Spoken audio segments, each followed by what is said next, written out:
High madam, আমি কি ভেতরে আসবো? এসেই তো পড়েছেন। না মানে মানে ম্যাডাম। না মানে মানে বাদ দিয়ে বসুন। থ্যাংক ইউ ম্যাডাম, আমার বসা লাগবে না। ইন্টারভিউ শুরু করি। তা শুরু করছেন না কে? আমি কি নিষেধ করছি? মার্কেটিং অফিসার কাকে বলে বলেন তো? সহজ প্রশ্ন ম্যাডাম। মার্কেটে মার্কেটে যে ঘুরে তাকে মার্কেটিং অফিসার বলে। এবার বলেন প্রোডাক্ট প্রমোশন কি?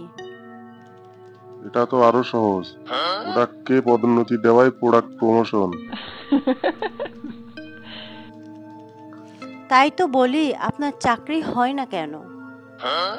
ম্যাডাম কি কিছু বললেন? জি না, এবার বলুন মার্কেট ভ্যালু কি? একটা মার্কেট বিক্রি করে যে পরিমাণ অর্থ পাওয়া যায় তাই মার্কেট ভ্যালু। আপনি এখন আসতে পারেন। রেজাল্ট পরে এসএমএস এ দেয়া হবে। এসএমএস দেওয়া লাগবে না, আমি জানি আমার চাকরি হবে। তারপরেও যখন আপনি করছেন, ঠিক আছে এসএমএস দিয়েন, তাহলে আমি আসি। কি গো, আমার চাকরিটা কি কনফার্ম করছো? জি না, তুমি যে ভুলভাল উত্তর দিছো তোমার চাকরি সম্ভব না। কে গো, তুমি এটা কি করছো?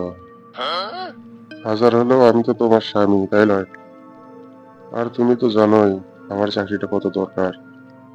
তাই বলে অযোগ্য ব্যক্তিকে কনফার্ম করে দেব? এমন করছো কে?